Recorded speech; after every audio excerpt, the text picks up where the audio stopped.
Bismillahirrahmanirrahim. Assalamu alaikum students. I hope you all are fine at homes. Today our topic is equilibrium constant and its units.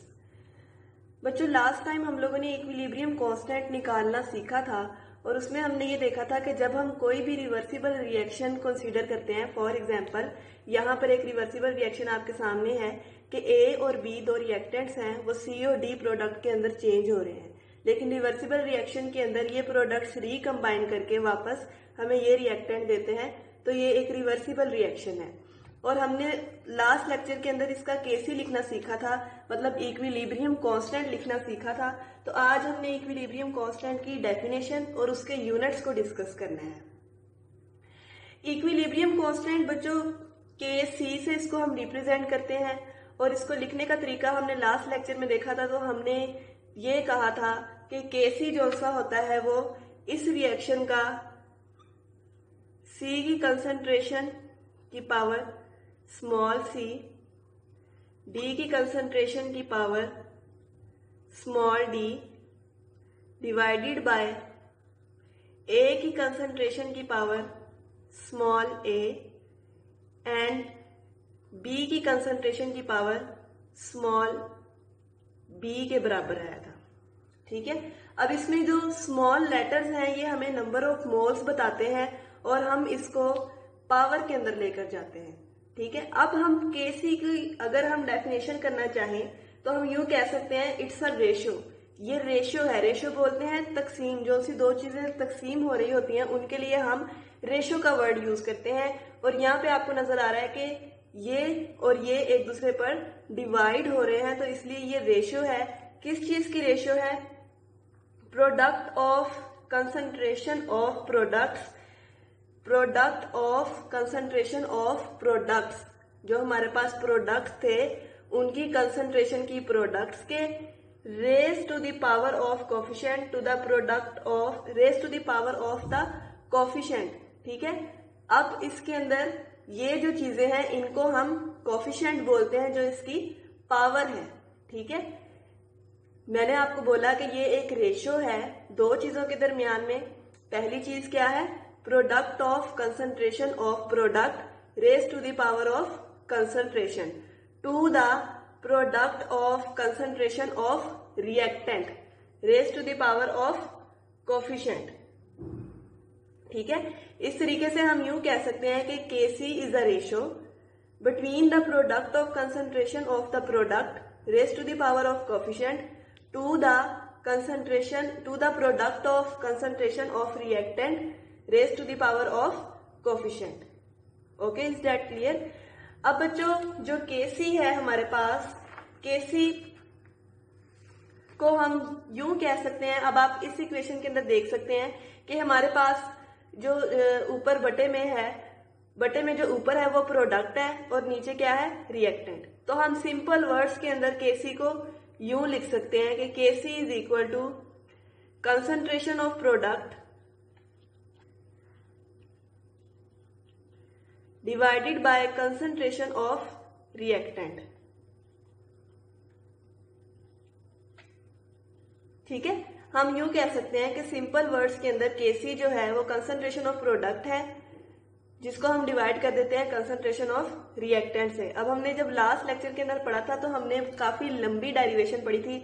हमने पहले forward reaction का निकाला, फिर हमने reverse reaction का निकाला, के एफ और के आर निकाला, फिर उनको बराबर किया और उसको फिर हमने डिवाइड किया, तो फिर हमारे पास जाके केसी आया था। अब बजाय इसके कि हम पहले फॉरवर्ड का निकालें फिर रिवर्स का निकालें फिर हम उससे केसी निकालें, हम डायरेक्ट एक असूल बना लेते हैं कि केसी के अंदर हमने ऊपर प्रोडक्ट की कंसंट्रेशन लेनी है, नीचे हमने रिएक्टेंट की कंसंट्रेशन लेनी है, और प्रोडक्ट की कंसंट्रेशन और रिएक्टेंट की कंसंट्रेशन की जो रेशियो होती है वो हमारे पास केसी के बराबर होती है। ठीक है, अब हम इसके डिस्कस करेंगे यूनिट्स। जो केसी है उसके यूनिट्स बच्चों फिक्स नहीं है, हम यूं नहीं कह सकते कि केसी के यूनिट ये हैं, केसी के यूनिट ये हैं। ये डिपेंड करता है इक्वेशन पर। अगर हमारे पास ऐसी इक्वेशन है जिसके अंदर नंबर ऑफ मोल्स रिएक्टेंट और प्रोडक्ट्स के बराबर हैं तो उसमें केसी का कोई भी यूनिट नहीं होगा। ठीक है, केसी का कोई भी यूनिट नहीं होगा। फॉर एग्जाम्पल अगर हम इस रिएक्शन के अंदर देखें H2 plus I2 reversible 2HI, इसमें आप देखो एरो के इस साइड पर 1 mole of hydrogen 1 mole of iodine, total हो गए 2 मोल्स, और इस साइड पर प्रोडक्ट के साथ लिखा ही हुआ है 2 मोल्स। तो इस साइड पर भी 2 मोल्स हैं, इस साइड पर भी 2 मोल्स हैं। और अगर हम इसके यूनिट्स निकालना भी चाहें तो हम केसी को कैसे राइट करते हैं, अभी मैंने आपको बताया कि ऊपर हमने क्या ले लेनी है, प्रोडक्ट की कंसंट्रेशन, नीचे हमने क्या ले लेनी है, रिएक्टेंट की कंसंट्रेशन। प्रोडक्ट है हमारे पास HI, इसकी कंसंट्रेशन, और इसका हम ले लेंगे स्केयर, क्योंकि ये 2 मोल्स जो है साथ लगा हुआ, मैंने आपको कहा था जो साइड पर लिखा होता है उसको हम हमेशा पावर बना देते हैं। और हमने नीचे लेनी है इसमें रिएक्टेंट की कंसंट्रेशन, और रिएक्टेंट हमारे पास क्या है, H2 और I2, H2 की कंसंट्रेशन और I2 की कंसंट्रेशन। अब कंसंट्रेशन मोस्टली रिप्रेजेंट की जाती है मोल पर डेसीमीटर क्यूब के अंदर, ठीक है। अब हम हाइड्रोजन आयोडाइड की फॉर एग्जांपल हम इसका यूनिट पुट करते हैं, सिर्फ हम हाइड्रोजन आयोडाइड की कंसंट्रेशन का यूनिट पुट करते हैं तो वो आता है मोल पर डेसीमीटर क्यूब का स्केयर डिवाइडेड बाय मोल पर डेसीमीटर क्यूब। देखिए अब यहाँ पर हमारे पास 2 कंसंट्रेशन है, हाइड्रोजन की और आयोडीन की। तो हम पहले हाइड्रोजन की का यूनिट लिखेंगे और फिर हम आयोडीन का यूनिट लिखेंगे, मोल पर डेसीमीटर क्यूब। ओके, अब ये मोल पर डेसीमीटर क्यूब, मोल पर डेसीमीटर क्यूब, ये दोनों मिलकर स्केयर बन जाएंगे और ये स्केयर इन दोनों के साथ कैंसल हो जाएगा और हमारे पास इसके आते हैं 9 यूनिट्स। क्लियर। उसके बाद अगर हमारे पास कोई ऐसी इक्वेशन है जिसमें नंबर ऑफ मोल्स हमारे पास दोनों साइड्स पर बराबर नहीं है, फॉर एग्जांपल इस इक्वेशन के अंदर आप देखें, इस साइड पर 3 moles of hydrogen 1 mole of nitrogen, total हो गए 4 मोल्स, और इस साइड पर प्रोडक्ट है हमारे पास 2 मोल्स ओनली प्रोडक्ट है। तो इस साइड पर 4 है, इस साइड पर 2 है, तो इसका यूनिट हमारे पास कोई ना कोई आएगा। तो अगर हम इसकी कंसंट्रेशन, इसका हम Kc लिखें तो NH3 की पावर 2 डिवाइडेड बाय N2 की कंसंट्रेशन और H2 की कंसंट्रेशन का क्यूब, क्योंकि हाइड्रोजन के साथ क्या लगा हुआ है, 3। अब इसके आप यूनिट्स लिखें, NH3 का यूनिट मोल पर डेसीमीटर क्यूब का स्केयर, मोल पर डेसीमीटर क्यूब और मोल पर डेसीमीटर क्यूब का क्यूब, क्योंकि इसकी पावर क्या थी, 3। ठीक है, ये 2 इन इसमें से 2 के साथ कट जाएगा और एक हमारे पास बाकी बच जाएगा। जो हमारे पास एक बाकी बच जाएगा वो हो जाएगा, यूं आएगा हमारे पास, ओवर मोल पर डेसीमीटर क्यूब का स्केयर। और अगर इस स्केयर को हम ब्रैकेट के अंदर मल्टीप्लाई करें तो क्या होगा, 1 ओवर मोल का स्केयर, 3 टू द 6 पर डीएम का 6। ओके, ऐसे इसका इस यूनिट को हम ऊपर भी ले जा सकते हैं, ऐसे मोल पर स्केयर डीएम की पावर 6। ठीक है, इस तरीके से हम यूनिट्स निकाल सकते हैं किसी भी इक्वेशन के।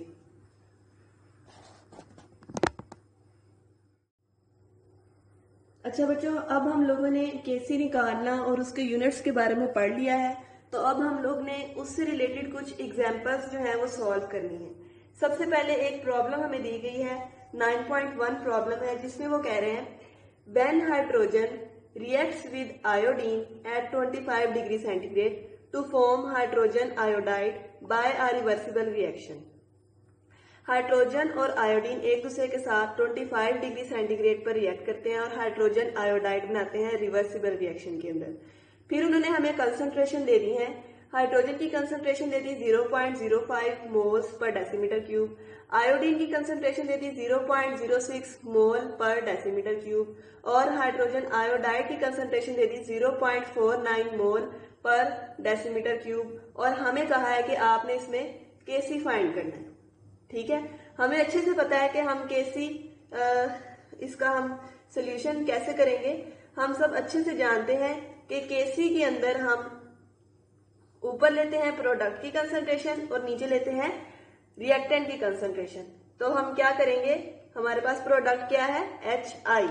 ओके, हम लिखेंगे HI की कंसंट्रेशन, साथ क्या लिखा हुआ है 2, तो वो इसका क्या बन जाएगा स्क्वायर। उसके बाद नीचे हम किसकी कंसंट्रेशन लेते हैं रिएक्टेंट की, हाइड्रोजन और आयोडीन की हमने लेनी है यहाँ पर कंसंट्रेशन, हाइड्रोजन की कंसंट्रेशन और आयोडीन की कंसंट्रेशन। अब HI की हमारे पास क्या वैल्यू दी है उन्होंने 0.49 मोल पर डेसीमीटर क्यूब। इसका हमने क्या लेना है स्क्वायर लेना है, डिवाइडेड बाय हाइड्रोजन की कंसंट्रेशन हमें दी गई है 0.05 मोल पर डेसीमीटर क्यूब। हाइड्रोजन की कंसंट्रेशन लिख देते हैं 0.05 मोल पर डेसीमीटर क्यूब और आयोडीन की कंसंट्रेशन हमें दी गई है 0.06 मोल पर डेसीमीटर क्यूब। हमने क्या करना है 0.49 का स्क्वायर लेना है और इन दोनों को मल्टीप्लाई करना है। तो 0.49 का स्क्वायर लेने पर आंसर हमारे पास आता है 0.2401 मोल।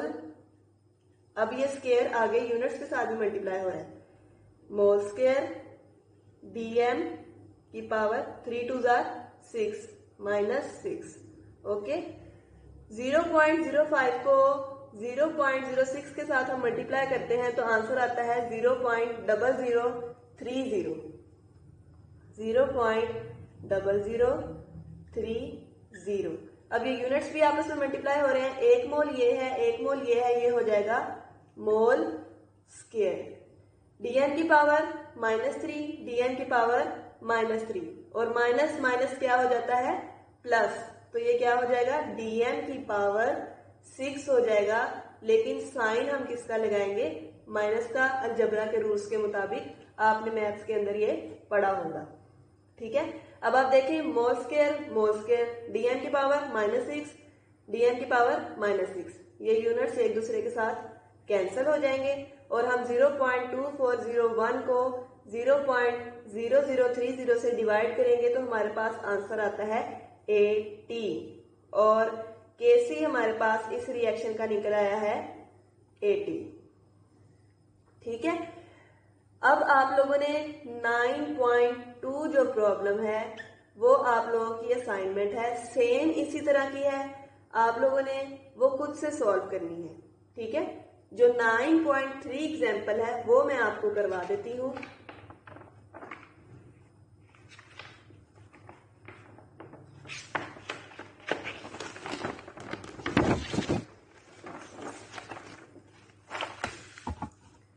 जी, ये है 9.3 एग्जाम्पल। अब देखते हैं इसके अंदर उन्होंने क्या कहा है। वो कह रहे हैं हमारे पास एक रिएक्शन है PCl3 और Cl2 के दरमियान में एक रिएक्शन है और वो PCl5 बना रहे हैं और जब ये रिएक्शन हो रहा था उस रिएक्शन की Kc की वैल्यू 0.13 पर मोल डेसीमीटर क्यूब आई।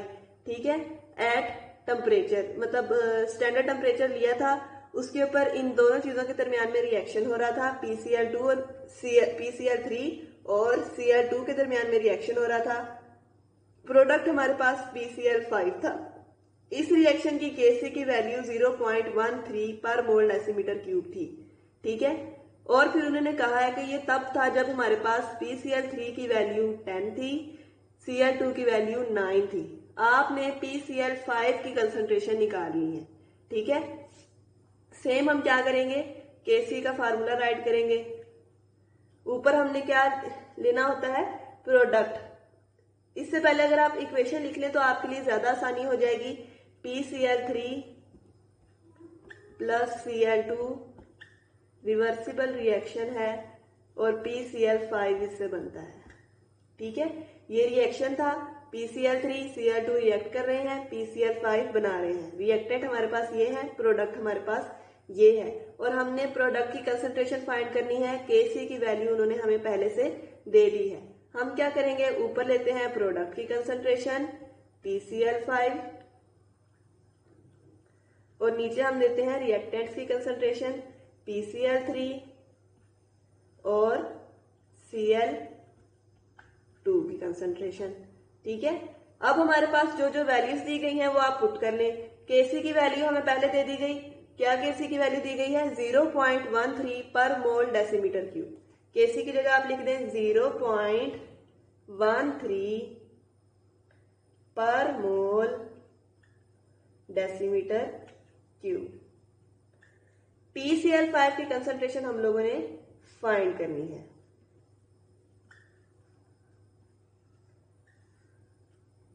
PCl3 की कंसंट्रेशन हमें दे दी गई 10.0 मोल DM क्यूब, और इसके साथ हमने मल्टीप्लाई करना है Cl2 की कंसंट्रेशन को। यहां पर जगह नहीं है, मैं थोड़ा नीचे लिख देती हूं, 9.0 मोल पर DM क्यूब। ओके, ऊपर हमने PCl5 की कंसंट्रेशन रखी थी, PCl5 की कंसंट्रेशन हम लोगों ने फाइंड करनी है। ओके, अब देखें, हम लोग यहां पर 10 और 9 एक दूसरे के साथ मल्टीप्लाई हो रहे हैं, लेकिन वो हैं यहां पर डिवाइड हो रहे हैं, तो इस साइड पर जाकर क्या हो जाएंगे, मल्टीप्लाई हो जाएंगे। ठीक है, तो यहां पर हम लिखेंगे 0.13 multiplied by 10 multiplied by 9 is equal to PCl5 की कंसंट्रेशन। ठीक है, फिर उसके बाद हम जब इन सब चीजों को मल्टीप्लाई कर देते हैं तो आंसर हमारे पास आ जाता है 11.7। ठीक है, अब इसका यूनिट था पर मोल डेसीमीटर क्यूब, इसका यूनिट था मोल पर डेसीमीटर क्यूब, और इसका यूनिट था मोल पर डेसीमीटर क्यूब, यानी कि ये थे स्क्वायर, और इसका जो स्क्वायर था वो एक इसके साथ कट जाएगा और हमारे पास आंसर में आ जाएगा पर मोल डेसीमीटर क्यूब। ये आ जाएगी हमारे पास PCl5 की कंसंट्रेशन, और ये हमारा आंसर है। हमें PCl5 की कंसंट्रेशन निकालने का कहा गया था। ठीक है बच्चों, आप लोगों ने अब 9.2 एग्जाम्पल सॉल्व करके ग्रुप में उसकी पिक सेंड करनी है, फिर मैं चेक करूंगी। और यूनिट्स का खास ख्याल रखना है, हर कंसंट्रेशन का यूनिट मोल पर डेसीमीटर क्यूब होता है, और आपने जब यहाँ पर कंसंट्रेशन की वैल्यू पुट करनी है साथ उसका यूनिट लिख देना है। जब आप उसको सॉल्व करेंगे तो आपको पता चल जाएगा कि इसका यूनिट लास्ट पर क्या बनेगा। उम्मीद है आप सबको समझ आई होगी। अल्लाह ताला आपको अपने हिफ्ज़-ओ-ईमान में रखे। अल्लाह हाफिज।